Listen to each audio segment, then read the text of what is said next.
Hello there, and welcome back to what I finished this month, March 2024 edition. This month, compared to the last 2 months of 2024, definitely picked up. Definitely have a good amount of productions that I would say are legitimate, because a lot of the ones in the previous months were kind of short films, big or small, but luckily this month, as I said, we were able to watch more of like the real ones and more the ones that I think are worth talking about. Ironically enough, to start with, we have the Grand Tour Sand Job, which is their most recent special. It takes place somewhere in Africa. I can't remember specifically. This one is really weird because it's 2 hours long, where usually their specials are an hour long.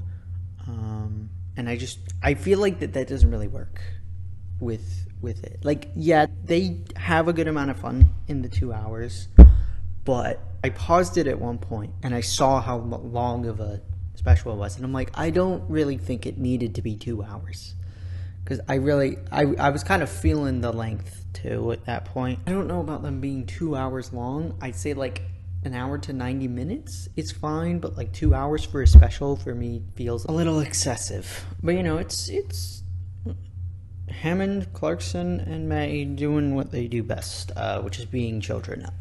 But I think one of the interesting things, especially towards the end of it, was that they couldn't actually finish their journey to like go where they want to go, because I think they were doing the Dakar at the end of it. Like, they were trying to go to where it finished. They were supposed to go to this certain place to leave the region, but they couldn't because there was conflict in that city, so they had to literally turn back and go to where they first came from to get there.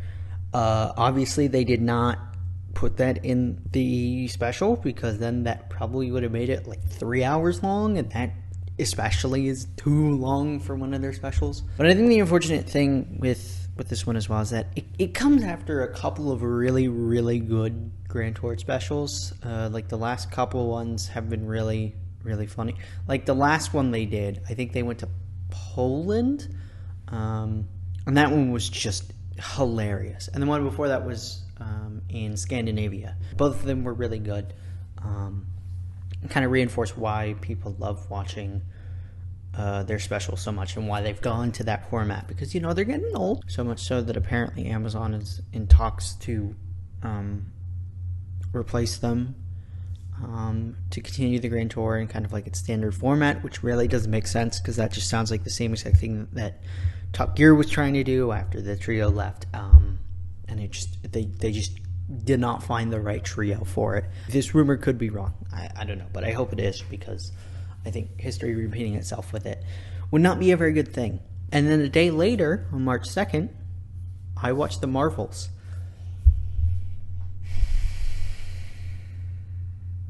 I don't like this movie. I don't think many people like this movie, if I'm being honest. I find it very hard to say that it's a bad movie, because I do think that there are good qualities of the movie. Like the point where they go to the world where everyone sings instead of talks, to the point where their king is bilingual in normal mannerisms and singing mannerisms, because of course he is, because plot convenience.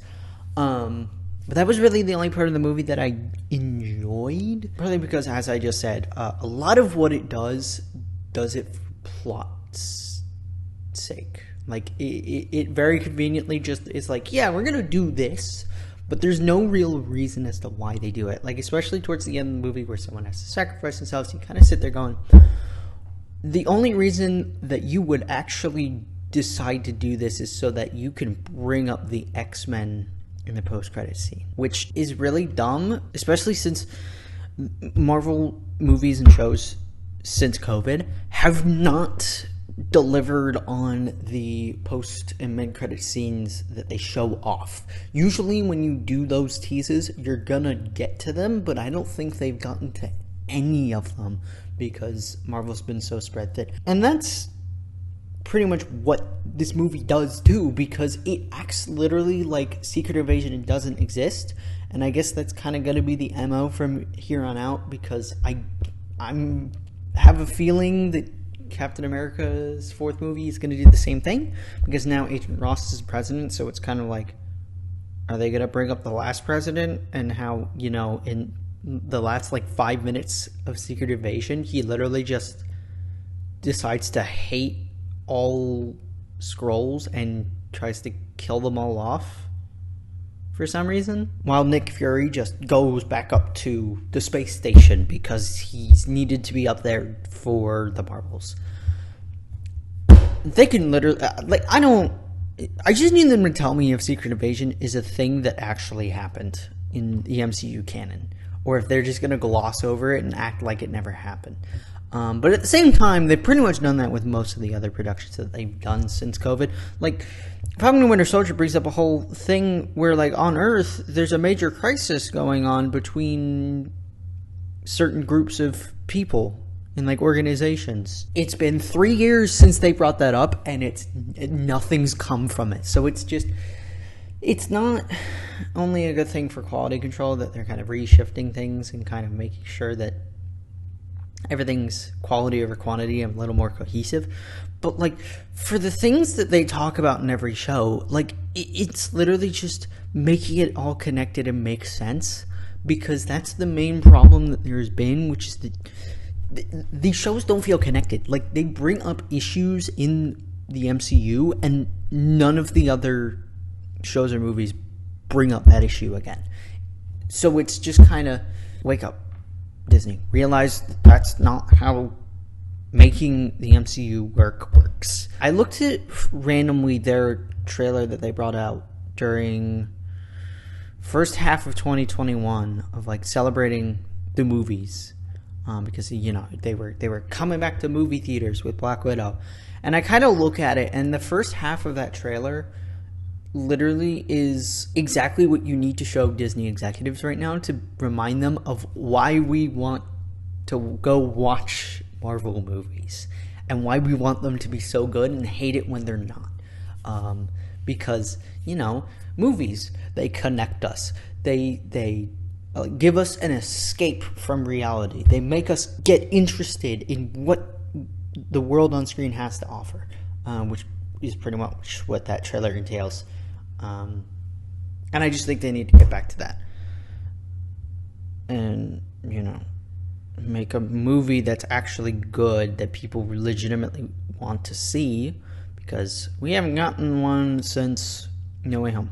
And that was December 2021. And it's currently middle of April of 2024. It's been 2.5 years.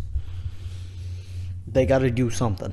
Moving on to the better side of cinema, we have Dune Part 1, which I watched on March 6th. I also watched Dune Part 2 2 weeks later. I didn't want to do that, but I did, because I really think that the golden opportunity is within a week of watching Part 1, you watch Part 2. I think if you go more than a week, it's a little skittish in terms of what you remember. But yeah, we're going to talk about Part 1 and Part 2 just right here. There's a lot to be said, which is kind of an easy thing to kind of say about it. But for one, Villeneuve split it into 2 parts for a specific reason, because Part 1 kind of goes into building up to Part 2 and kind of laying the foundation so that Part 2 can do what it needs to do without having to sacrifice much in terms of the plot and its pacing. I think Dune Part 1, it's one of those movies where it's slow but methodical. Kind of similar to something like The Boy and the Heron, where it's very slow, but it's on purpose so that it can build itself up and really make it an immersive experience. I mean, I liked Dune Part 1, but I liked Dune Part 2 even more. I think the only thing with Part 2 was just that the second act, I was starting to lose it a little bit, because there were a lot of things kind of going on in the foreground and background of the plot that I kind of was wait, who are we talking about? I kind of forgot. But then Act 3 came back around and fixed that problem and kind of clear things up, which is good. Yeah, because then it's wrapping itself around the problems and kind of being like, yeah, okay, yeah, that you explained it, good job. There's a lot about sci-fis that I love, and it's because of that immersive experience, but it's just, sci-fi is just a really cool genre to dive into, especially since there's so many different ways of going about it. Like, you have this one where it's extraterrestrial in a way, because or extraplanetary, I think is the right word to say there. Where, they're on other planets. It's completely different cultures to what we have on Earth. And it's just very captivating to see it. Like, that's why everyone loves Star Wars, because, we love Star Wars because of the Force and lightsabers and things like that, and it looks really cool. But just the sci-fi aesthetic of Star Wars is so intrinsically captivating that you can't help but love it. With Dune, it has that similar sort of flavor. I do think the problem that it's running into, especially with part 2, is that it's sci-fi, and really the only times where sci-fi makes money in the theaters is with Star Wars or Star Trek, because they're the flagship sci-fi franchises.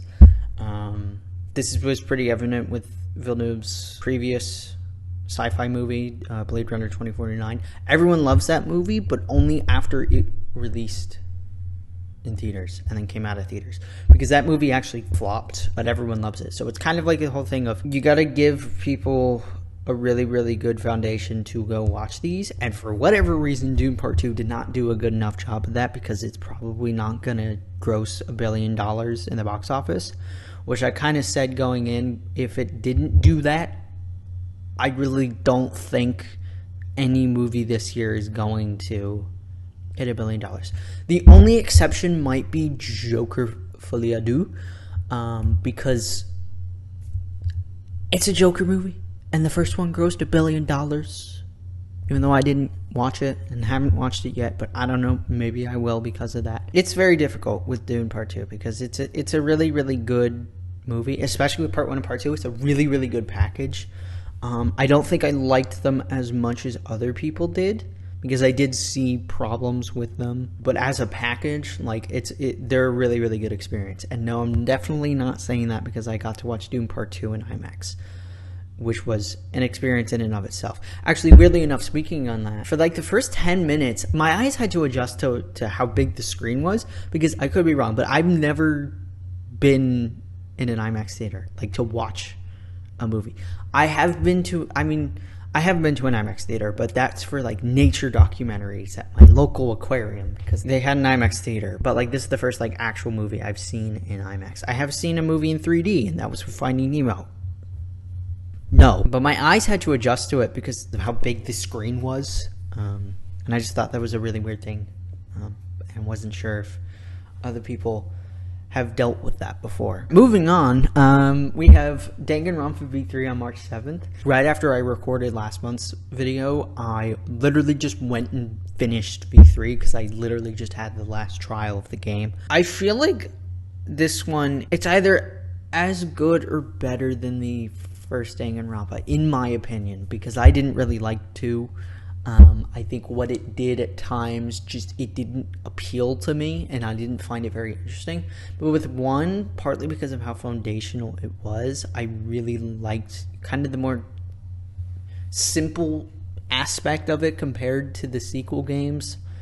But with this one, it kind of does everything you would want a Danganronpa game to do on the next level, because I feel like 2 is kind of that in between, where they're kind of setting up an overarching narrative with these games, but it doesn't have the, I guess, financial backing to really do it, because with V3 they got a AAA budget, evident because it's double the price of the other 2. Danganronpa has a problem where the 16 characters are interesting, but they're not, they could be better written, because there's only so much you can do for each of them in terms of what you do to make them interesting to players. But I think I liked most of the characters in this. There are obviously some throwaways, which are pretty much usually the ones that die in the first few chapters. The core characters in it, especially towards the end. I really, really like, especially the main trio, Kaito, Maki, and Shuichi. I love these three so much. They are probably the best trio out of any of the Danganronpa games, excluding Ultra Despair Girls, because I have not and probably will never play that game. I just think what they do with them is very touching and heartwarming, because these three characters connect with each other the most out of any group of characters in the previous games. Like, obviously in one you had Byakuya, Makoto, and Kyoko, but like Byakuya was kind of sort of with them, but it was mostly Kyoko and Makoto. Again, the core characters are interesting. I just think there wasn't as much there to make it so that you were connecting with them as Makoto, whereas with this game it does that a lot more effectively. And fortunately, I also feel like most of the trials are done a lot more effectively than previous games. Case in point, Chapter 3 in this game is actually pretty good. If I had to rank Chapter 3s in each game, 2 would be the worst, because that one, I mean, they're all dumb, but 1's is dumb, but it's still fine. 2's is dumb, and it's bad. Whereas 3's is kind of dumb and actually pretty good. But, you know, part of the reason they're all kind of is because they're double murders. So, like, 2 people die before the trial begins. And for whatever reason, that's really hard to figure out. Not that I'd know, because I've never had to write a double murder for a Danganronpa game. I had a good time with this game. It was a long time coming, too, because this game took 2.5 years for me to finish. And I'm very glad I finally got to finishing it. Because I kind of sit there and I'm like, why didn't I finish this at first? I got to like chapter 2 and then I just stopped playing. To me, that was weird that I did that, and I hate myself for doing that. But I finished it this year, and that was one of my goals for this year. And now we're kind of like in a weird limbo period, because now I'm waiting until May to play Tears of the Kingdom. So I haven't been playing any other video games, just so that I'm clean slated for that. Next up, we have Bounty, which is a little short film that I found on YouTube that I actually really enjoyed. I think the subtext was really captivating, and just kind of like, it felt like a legitimate. It didn't feel like it was made by like a small independent animation group or animator, things like that. It felt like a legitimate short film made by a legitimate filmmaker, which I don't think many short films are able to do, aside from the ones that are made by highly relevant and highly known filmmakers. Like all of the Wes Anderson shorts that came out last year. But I mean, the animation was great. The story it told was really great, and you know, it did it, I think, in under 10 minutes. So I mean, it was a nice little experience for those 10 minutes. And speaking of short films, we have The Spider Within. A part of me feels like this should have been in the movie from the get-go, because I have a strange feeling that it was in some way, shape, or form, but then they cut it out. Just because it didn't really fit into that movie's narrative, which I guess makes sense. But I think it's a shame that it wasn't, because it very much talks about, you know, mental health and how that even affects someone like Spider-Man, which I think could really resonate with a lot of people, not just because they feel the same way, but also because it's Spider-Man, and it's such an iconic comic book hero that he inspires generations of people. And I feel like if this was in the movie, it would have had that same effect, on top of it being an amazing movie. Across the Spider-Verse, that is. Even though Into the Spider-Verse, I've said this before as well, Into the Spider-Verse is like a perfect, structurally sound movie. Whereas Across the Spider-Verse tries to do a little more than that, kind of reach wider than the first one did, which makes it a fantastic experience, no doubt. I I can understand if people don't like it as much as the first one, because I think even I like the first one more, just because structurally it's just so good. And I'm not one of those people that thinks that Across the Spider-Verse's ending is bad, because I knew going in that this was part one of a part two, or part one of a two-part story. So I wasn't surprised when there was a cliffhanger, because Beyond the Spider-Verse originally was supposed to release March 29th. This, I believe, released at most a week before that. But I mean, yeah, what this short does is really, really good. We have Oppenheimer, a rewatch. An interesting thing about the rewatch was that I understood more of the parts that I didn't understand as much when watching it the first time, but then the parts that I loved the most felt slower in pace this time. It was really, really weird. I mean, the 3 hours flew by, no doubt. But the roles essentially reversed from when I first watched it. Do I still think this is a 10 out of 10 movie? Absolutely. I'm really interested to see how people perceive this movie in 10, 15 years, because I'd probably argue right now that this is probably Nolan's magnum opus, which is very interesting because I don't think anyone's used that word to describe this movie. But upon rewatch, you just look at it and you're like, God damn, he was cooking with this movie. Just the way that everything comes together to just make an amazing experience for the audience. It stops at points to make sure that it's saying exactly what it wants to say. When it does the bomb drop for Trinity test, the pacing grinds to a halt on purpose, because the whole point in the movie is this bomb going off, so it's kind of okay, yeah, it's slower, but it makes sense that it is. And I think the parts that everyone is this is really, really good, yeah, they are. I agree. I think the Can You Hear the Music section, really, really good. It's so weird too, because in a way that's a good amount of character development for Oppenheimer in a movie. Is it as much character development for him as when he's making his speech after they drop the bombs in Japan? No. I think that portion is probably the best part of the movie. And in second place, close second, I would say, is the end of the movie where they refuse Strauss's position on the cabinet.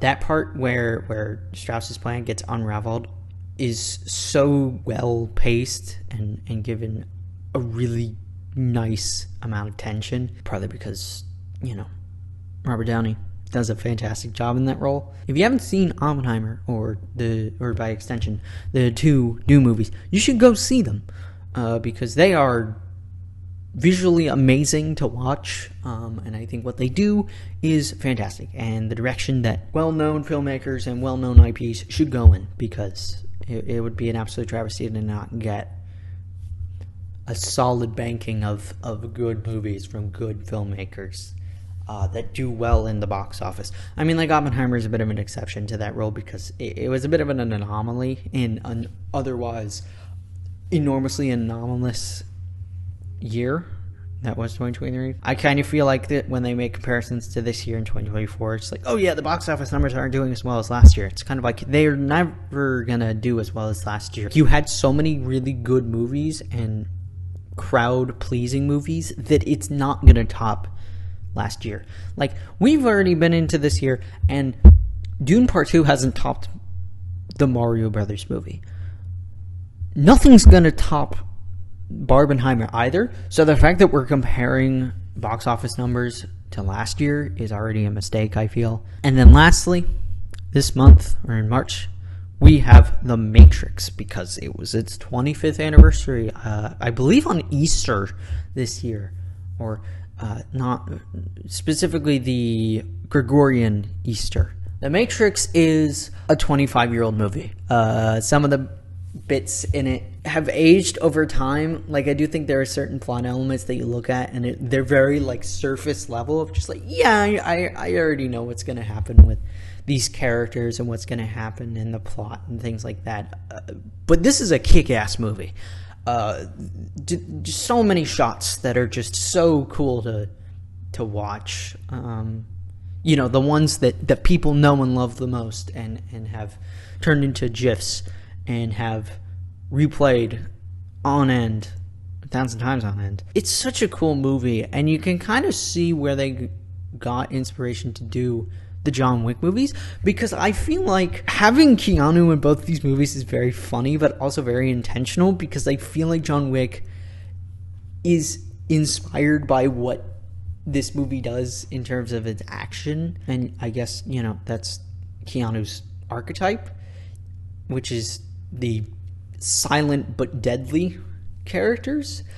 People say that he used to be good, but I kind of look at this movie and I'm like, maybe he never was.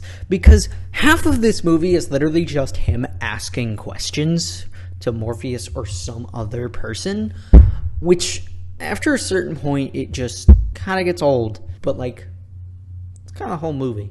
It's old. I wouldn't say it's a 10 out of 10 experience, but it's definitely, I think I gave it an 8.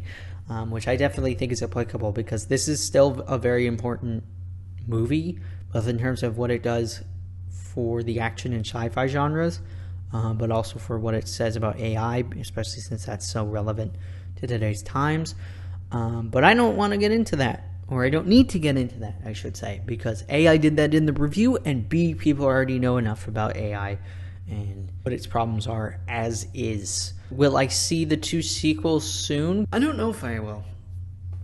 It's kind of like everything else that I watch the first movie of. It's kind of like, will I watch the sequels soon? I have no idea. Like, I still haven't watched the sequels to John Wick or Mission Impossible, and I watched those things last year.